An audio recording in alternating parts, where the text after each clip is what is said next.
ಬಿಸಿ ಬಿಸಿ ಅನ್ನಕ್ಕೆ ಸೂಪರ್ ಆದಂತಹ ಚಗತೆ ಸೊಪ್ಪಿನ ತಂಬಳಿ, ಅದ್ರ ಜೊತೆ ಒಂದು ಬಜ್ಜಿ. ಆಹಾ, ಏನು ಕಾಂಬಿನೇಷನ್ ಅಂತೀರಾ? Hi all, welcome back to my channel. ಹೇಗಿದ್ದೀರಾ ನನ್ನ ಯೂಟ್ಯೂಬ್ ಫ್ಯಾಮಿಲಿ? ನೀವೆಲ್ಲರೂ ಚೆನ್ನಾಗಿದ್ದೀರಾ ಅಂತ ನಾನು ಭಾವಿಸ್ತೀನಿ. ಇವತ್ತು ಸಂಡೇ ವ್ಲಾಗನ್ನು ನಾನು ಮಾರ್ನಿಂಗ್ ಬ್ರೇಕ್ಫಾಸ್ಟಿಂದ ಲಂಚ್ ಪ್ರಿಪ್ರೇಷನ್ ಮಾಡೋವರೆಗೂ ತೋರಿಸ್ಲಿಕ್ಕಿದ್ದೇನೆ. ಖಂಡಿತ ನನ್ನ ಜೊತೆಯಾಗಿರಿ, ವಿಡಿಯೋವನ್ನು ಪೂರ್ತಿಯಾಗಿ ನೋಡಿ. ನನ್ನ ಈ ವಿಡಿಯೋ ನಿಮಗೆ ಇಷ್ಟ ಆಗಿದ್ದಲ್ಲಿ ಲೈಕ್ ಮತ್ತು ಶೇರ್ ಮತ್ತು ಸಬ್ಸ್ಕ್ರೈಬ್ ಮಾಡೋದನ್ನು ಮರಿಬೇಡಿ ಫ್ರೆಂಡ್ಸ್. ಹಾಗಾದರೆ ಬನ್ನಿ ವ್ಲಾಗನ್ನು ಸ್ಟಾರ್ಟ್ ಮಾಡ್ತಾಯಿದ್ದೀನಿ. ಬೆಳಿಗ್ಗೆ ಅಂತಾನೆ ನಾನು ದೋಸೆ ಹಿಟ್ಟನ್ನು ಹಿಂದಿನ ದಿನ ರಾತ್ರಿಯನ್ನು ಮಾಡಿಟ್ಕೊಂಡಿದ್ದೆ. ದೋಸೆ ಎಲ್ಲ ಫರ್ಮೆಂಟ್ ಆಗಿದೆ. ಉದ್ದಿನ ದೋಸೆ ಮಾಡ್ತಾ ಇರುವಂಥದ್ದು. ಉದ್ದು ಮತ್ತು ಅಕ್ಕಿ ಹಾಕಿಬಿಟ್ಟು ದೋಸೆಯ ರೆಸಿಪಿ ಸಾಮಾನ್ಯವಾಗಿ ಎಲ್ಲರಿಗೂ ಗೊತ್ತು ಅಂತ ಅಂದ್ಕೊಂಡಿದ್ದೀನಿ. ಆದರೂ ಕ್ವಿಕ್ಕಾಗಿ ಹೇಳ್ತೀನಿ. 1 ಗ್ಲಾಸ್ ಉದ್ದಿನ ಬೇಳೆಗೆ 2 ಗ್ಲಾಸು ಅಕ್ಕಿ ಹಾಕಿಬಿಟ್ಟು ಚೆನ್ನಾಗಿ ರುಬ್ಬಿಕೊಂಡು ನಾನು ಫರ್ಮೆಂಟ್ ಮಾಡಿ ಇಟ್ಕೊಂಡಿದ್ದೇನೆ. ಫರ್ಮೆಂಟ್ ಮಾಡಿದ ತಕ್ಷಣ ಉಪ್ಪು ಎಲ್ಲ ಸೇರಿಸಿ ಇವಾಗ ದೋಸೆ ಹಾಕಲಿಕ್ಕೆ ರೆಡಿಯಾಗಿದ್ದೇನೆ. ಹಂಚು ಇವಾಗ ಕಾಯ್ತಾ ಇದೆ. ಇವಾಗ ಎಣ್ಣೆನ ಹಚ್ಚಿ ದೋಸೆಯನ್ನು ಹಾಕ್ತಾ ಇದ್ದೇನೆ. ತುಂಬ ಸಾಫ್ಟಾಗಿ ಬರುವಂತಹ ದೋಸೆ, ತುಂಬ ಇಷ್ಟ ಕೂಡ. ನಮ್ಮ ಮನೇಲಂತೂ ಎಲ್ರಿಗೂ ತುಂಬಾ ಇಷ್ಟ ಈ ದೋಸೆ.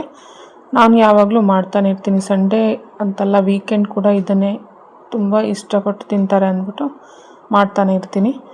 ಉದ್ದಿನ ದೋಸೆ ಅಂದರೆ ಅಕ್ಕಿ ಹಾಕಿಬಿಟ್ಟು ಮಾಡಿದ್ದೀವಿ. ಅಕ್ಕಿ ಹಾಕದೇ ಕೂಡ ಮೈದಾ ಹಿಟ್ಟು ಹಾಕ್ಕೊಂಡು ಕೂಡ ಮಾಡ್ತಾರೆ.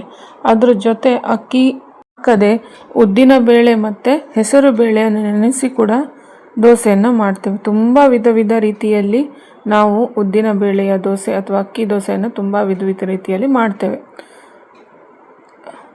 ಇವಾಗೆಲ್ಲ 2 ಕಡೆ ಫ್ರೈ ಆಗಿದೆ.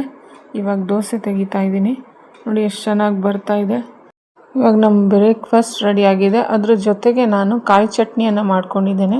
ಸಿಂಪಲ್ ಕಾಯಿ ಚಟ್ನಿ ಮಾಡ್ಕೊಂಡಿದ್ದೇನೆ. ಇದ್ರ ಜೊತೆ ಸೂಪರ್ ಕಾಂಬಿನೇಷನ್ ಇದು. ನೀವು ಒಮ್ಮೆ ಖಂಡಿತ ಟ್ರೈ ಮಾಡಿ.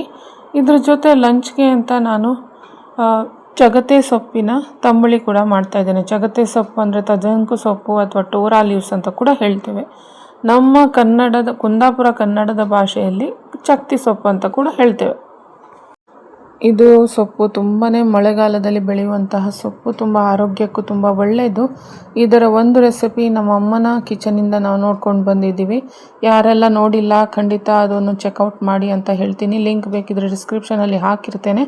ಮೊದಲಿಗೆ ಬಾಣಲೆಯಲ್ಲಿ ಎಣ್ಣೆ ಹಾಕ್ಕೊಂಡಿದ್ದೇನೆ. ಎಣ್ಣೆ ಕಾದ ನಂತರ ಒಂದು ಅರ್ಧ ಚಮಚದಷ್ಟು ಪೆಪ್ಪರ್ ಕೂಡ ಹಾಕ್ಕೊಂಡಿದ್ದೇನೆ. ಪೆಪ್ಪರು ಫ್ರೈ ಆದ ತಕ್ಷಣ ನಾನು ಜೀರಿಗೆ ಒಂದು ಅರ್ಧ ಚಮಚ ಹಾಕಿಬಿಟ್ಟು ಈ ರೀತಿಯಾಗಿ ಸ್ವಚ್ಛವಾಗಿ ತೊಳೆದು ಬಿಚ್ಚಿಟ್ಟಿರುವಂತಹ ಚಗತೆ ಸೊಪ್ಪನ್ನು ಇದಕ್ಕೆ ಹಾಕ್ಕೊಂಡು ಚೆನ್ನಾಗಿ ಫ್ರೈ ಮಾಡ್ತಾ ಇದ್ದೇನೆ. ಊರಿನಲ್ಲಿ ಆದರೆ ಅಂಗಳದಲ್ಲಿ ಬೆಳೆಯುವಂತಹ ಈ ಸೊಪ್ಪು ಇದು. ಇಲ್ಲಿ ನನಗೆ ಮಂಗಳೂರು ಸ್ಟೋರಿಂದ ತಗೊಂಡು ಬಂದಿದ್ದೆ ನಾನು. ಚೆನ್ನಾಗಿ ಈ ರೀತಿ ಕಟ್ ಮಾಡ್ಕೊಂಡಿದ್ದೇನೆ. ಇವಾಗ ಇದೆಲ್ಲವನ್ನು ಚೆನ್ನಾಗಿ ನಾವು ಫ್ರೈ ಮಾಡ್ಕೋಬೇಕು. ಈ ಚಗತೆ ಸೊಪ್ಪಿನಿಂದ ತುಂಬ ವಿಧವಾದ ಸೊಪ್ಪಿನ ರೆಸಿಪೀಸ್ ಕೂಡ ಬರಲಿಕ್ಕಿದೆ. ನನ್ನ ಚಾನಲನ್ನು ಖಂಡಿತ ಸಬ್ಸ್ಕ್ರೈಬ್ ಮಾಡಿ. ತುಂಬಾ ಒಳ್ಳೊಳ್ಳೆ ಮಾನ್ಸೂನ್ ರೆಸಿಪೀಸ್ ಕೂಡ ಅಪ್ಲೋಡ್ ಮಾಡಲಿಕ್ಕಿದ್ದೇನೆ.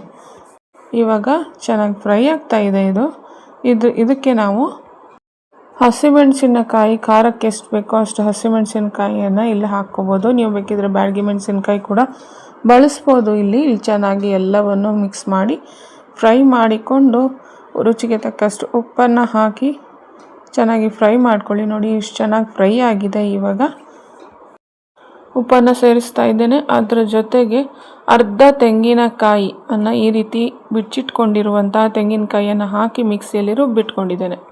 ಇವಾಗ ರೆಡಿಯಾಗಿದೆ. ನೋಡಿ, ಸಾಸಿವೆ ಮತ್ತು ಕರಿಬೇವಿನ ಒಗ್ಗರಣೆ ಕೊಟ್ಟಿದ್ದೇನೆ. ಒಗ್ಗರಣೆ ಇಲ್ಲದೇನೆ ಕೂಡ ನೀವು ತಂಬಳಿಯನ್ನು ಊಟ ಮಾಡ್ಬೋದು. 2 ಸ್ಟೈಲಲ್ಲಿ ಊಟ ಮಾಡ್ತಾರೆ. ನಾನು ಇಲ್ಲಿ ಸಾಮಾನ್ಯವಾಗಿ ಹಾಗೆ ಒಗ್ಗರಣೆ ಹಾಕಿ ಸಿಂಪಲ್ಲಾಗಿ ಹಾಗೇ ಊಟ ಮಾಡ್ತೀನಿ.